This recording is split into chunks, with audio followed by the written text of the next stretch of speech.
So here we are, Morgan Plus 4, one of only 4 known to exist now.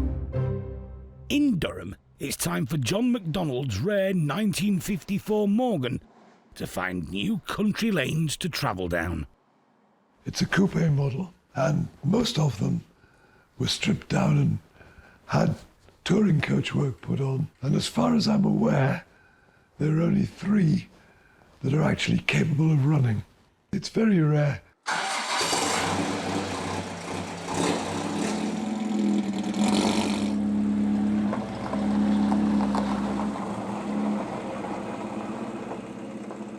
They're all nice to drive. This one is particularly good. The wheels are stainless steel, and of course, it's been updated to disc brakes and all the sort of things to make it safe for modern motoring. So there you are.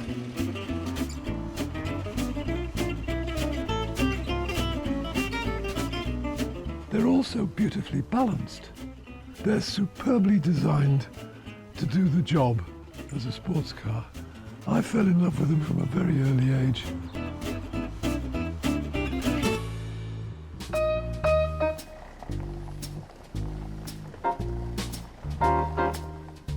Fantastic day for it. I mean, wow, not a cloud in the sky.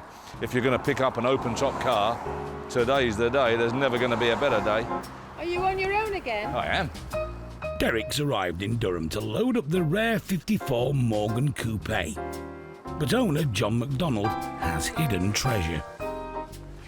Lagonda Rapier, little twin-cam engine. Rather a nice piece of equipment, this. Built on what chassis? Rapier. It's about a 2 litre. Love the colour. Indigo blue. They're old air scoops on the front, aren't they?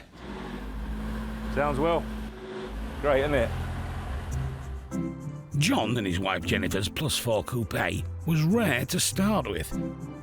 Now it's one of only 4 left. And the other thing we've just been discussing is the number plate, because we're very fond of that number plate. We know it's worth quite a lot. We just say number plate does not go with the car. The family is hoping for around 35 grand for the Morgan. I'm worried. I personally think the car's worth 35,000 quid, and I stand by what I said. The presentation, the colour, bit of history, the background, the mileage. We have lots and lots of guys that look on it exactly the same way. But if guys were just totally mercenary and just looked on it as a 54 Morgan with a Triumph engine, then there they are, all laid out on the internet of their achieved prices, which isn't 35,000. You know, they're 20, 25, 18. Also looking for a home, 2 mini Morgans. The little one has a Jap engine on the front. It's just a dummy engine. And that's a copy of the factory Aero model. It's homemade, but that one is quite something. It's suspension, steering, it's all correct. And that's factory made. Won't be bigger than a third, I wouldn't have thought. Rotary pedals as well, so you can get a fair speed on it.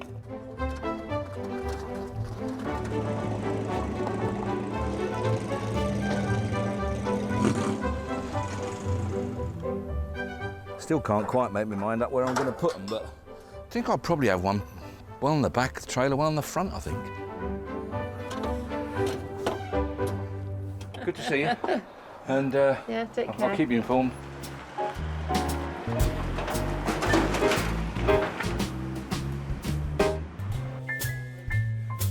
I like all this, you see. Proper door, proper side screen surround, proper window. Fresh back from the northeast of England, a car that was hand-built in Worcestershire almost 70 years ago. Beautiful, absolutely beautiful. Stick it there. Look at that. Beautiful, beautiful bit of kit. Look at that.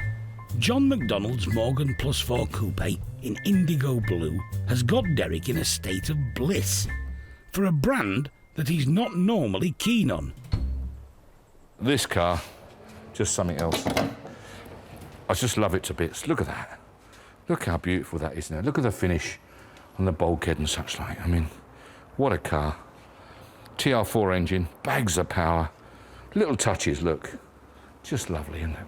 I do like it, yeah. And I don't like Morgans. I mean, that finish underneath that bonnet is as good as an awful lot of cars come here that have just been painted. It's really, really nice.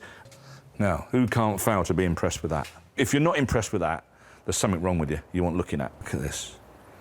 Just a silly little touch, but it means so much and it says so much. And look, another one, spare plugs. In my opinion, it's going to be bought by not a Morgan man. This is too good, too expensive for a Morgan man. It's going to be bought by an enthusiast that's got just about everything else. And he doesn't really want a Morgan. He's had no intention of buying a Morgan until he sees this. I know, in real terms, this car's worth 35 grand all day long, because 25 grand buys you a fairly normal average Morgan with side screens flapping about and all the rest of it. Not built like this. This is a proper car. Take that badge off of there, put Bentley on there, you're talking about 85,000 quid. And a 54 Morgan +4 Coupe. Now this is an absolute stunning car. Beautiful condition, superbly restored. I think it probably is the star of the show. It is absolutely amazing car. Start me then. Whereabouts? 20, 22, 4, 6, 26, 26, 27, 27, 28, 28,000, 28, 29,000 pounds. Absolute steal. This really will be the bargain of the day, and we ain't finished the day yet. Third and last time, 29,000 pounds. Derek's spot on. At 29,000, it's a cracking bargain.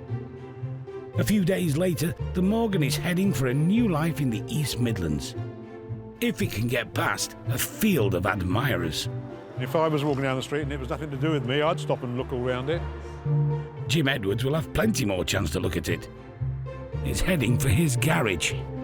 I've never had a Morgan in my life, and I mean, I like classic cars, I've had a few. Never been interested in Morgans, but for no reason other than I never came across them. But when I saw this one, and considering it's 1954, the quality and the way it's put together inside, it's more akin to an Elvis, something of that sort of quality. It's fantastic. If it drives half as well as it looks, I'll be happy.